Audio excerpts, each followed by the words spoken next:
pukul 13 waktu Indonesia Barat. Radio Republik Indonesia Palembang dengan Warta Berita. Tim SAR gabungan berhasil menemukan ABK kapal Jukung yang tenggelam di Sungai Komering.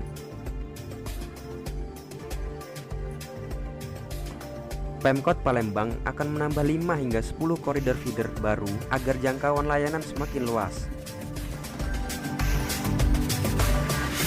Itulah di antara informasi yang akan kami hadirkan siang ini Senin 17 Maret 2025 yang berhasil dihimpun tim redaksi RRI Palembang. Bersama saya Haris Ansor, inilah Warta Berita selengkapnya.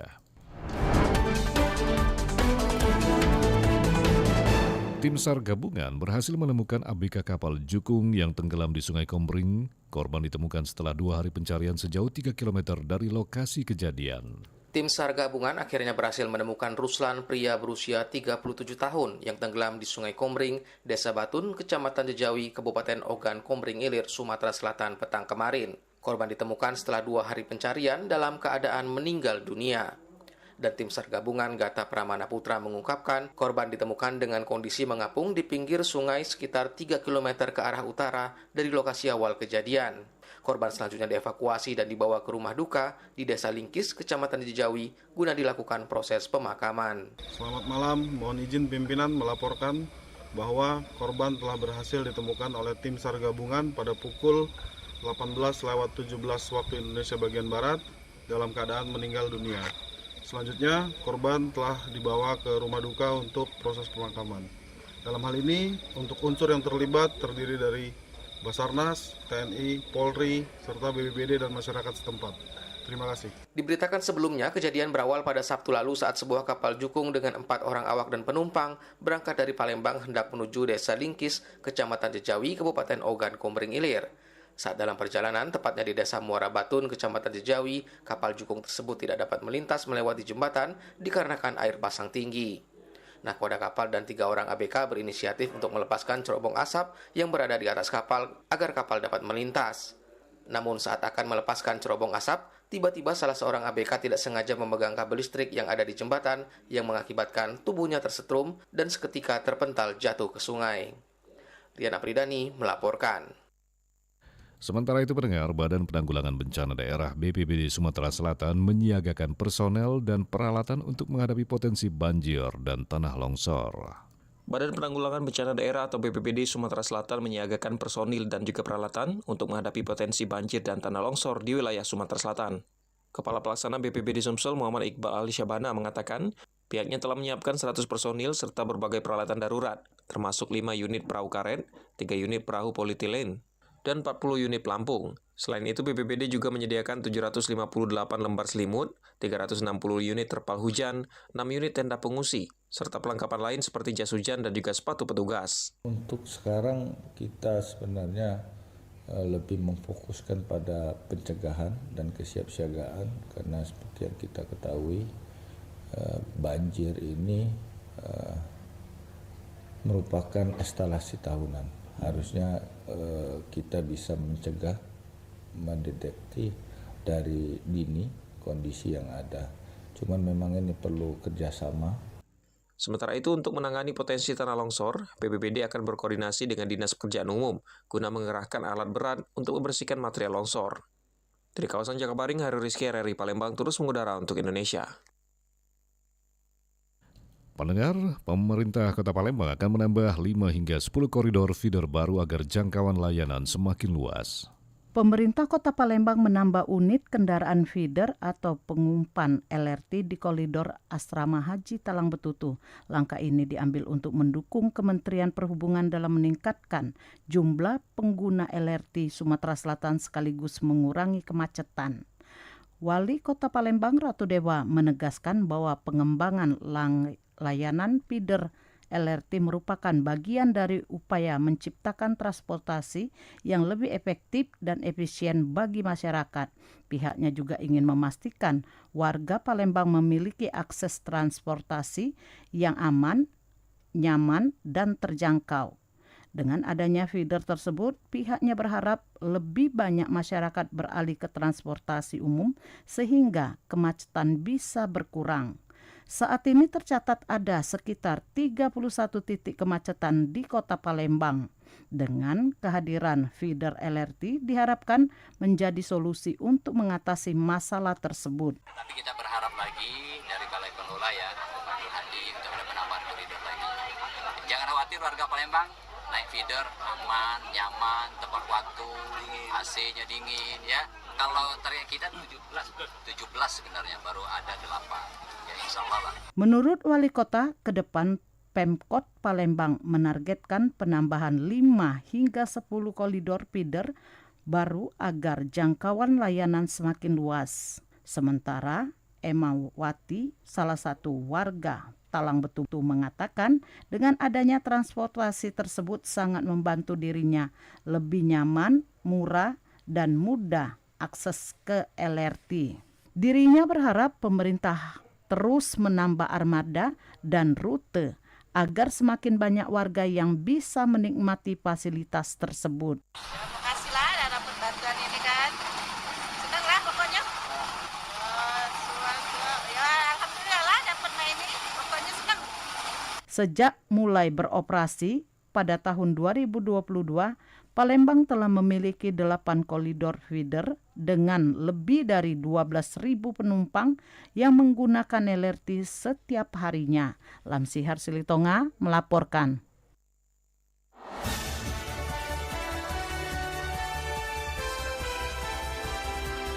Warta Berita Radio Republik Indonesia Palembang.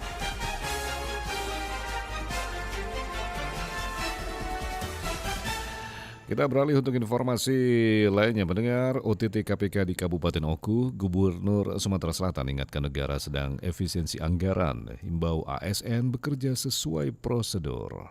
Gubernur Sumatera Selatan Herman Deru sudah mengetahui adanya operasi tangkap tangan OTT oleh Komisi Pemberantasan Korupsi KPK di Kabupaten Ogan Komering Ulu, Oku. Ada 8 pejabat yang terjaring dan diperiksa di KPK. Hanya saja sebelumnya Herman Deru belum mengetahui siapa saja yang diamankan, termasuk soal kasus yang menimpa ke-8 orang tersebut. Menurut Herman Deru, proses dan tindakan yang dilakukan tentunya sudah melalui prosedur yang ada. Herman Deru meminta kasus hukum itu diserahkan ke pihak penyidik dan mengharapkan semua pihak melaksanakan tugas sebaik mungkin. Kan sore tadi, siang tadi yang dapat kabar ini, tapi tidak tahu pelaksanaan. Gamblang kita belum tahu, tapi bahwa ada informasi itu benar. Cuman uang-uangnya kita belum tahu. Deru menambahkan pemerintah saat ini tengah melakukan efisiensi anggaran. Jangan sampai pelaksanaan efisiensi berimbas pada kualitas pelayanan kepada masyarakat. Diberitakan sebelumnya, tim penyidik KPK sudah membawa 8 orang yang terjaring dalam operasi tangkap tangan OTT di Kabupaten Ogan Komering Ulu, Oku. Selain itu, KPK juga berhasil mengamankan uang senilai 2,6 miliar rupiah. Wakil Ketua KPK, Pitro Rohcayanto, menyebut OTT itu terkait kasus dugaan suap proyek di Dinas PUPR. Namun pihaknya belum menjelaskan secara detail konstruksi perkaranya. RRI Palembang, Nova Ariana melaporkan terus mengudara untuk Indonesia. Proses penebangan untuk proyek PSN di Desa Taja Indah menuai protes warga. Ganti rugi yang diterima dinilai tidak sesuai dengan harga pasaran.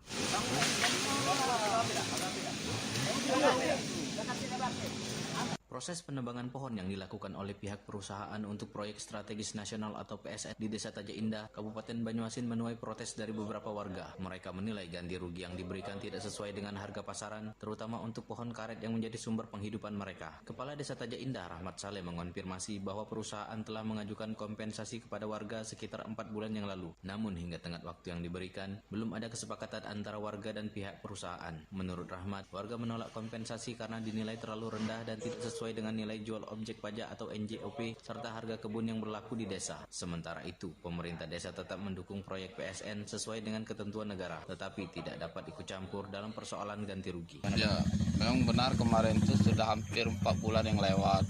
Sudah ada dari pihak perusahaan itu untuk mengajukan kompensasi kepada masyarakat. Tapi sampai sekarang dari pihak masyarakat dan pihak perusahaan belum ada titik temu.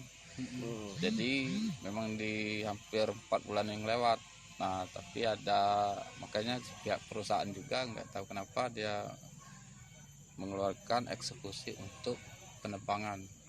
Masalah tentang proyek PSM ini. Itu sudah ada mediasi, sudah di kantor kepala desa, sudah di polsek maupun di camat, sudah beberapa kali mengadakan mediasi antara masyarakat dengan perusahaan, tapi pihak masyarakat tadi belum menerima. Salah satu warga, Burhan, menyatakan keberatannya terhadap nilai ganti rugi yang ditetapkan oleh pihak perusahaan. Ia juga menegaskan bahwa dirinya tidak membawa kasus ini ke pengadilan, melainkan hanya dipanggil untuk diberikan keputusan berdasarkan regulasi yang berlaku.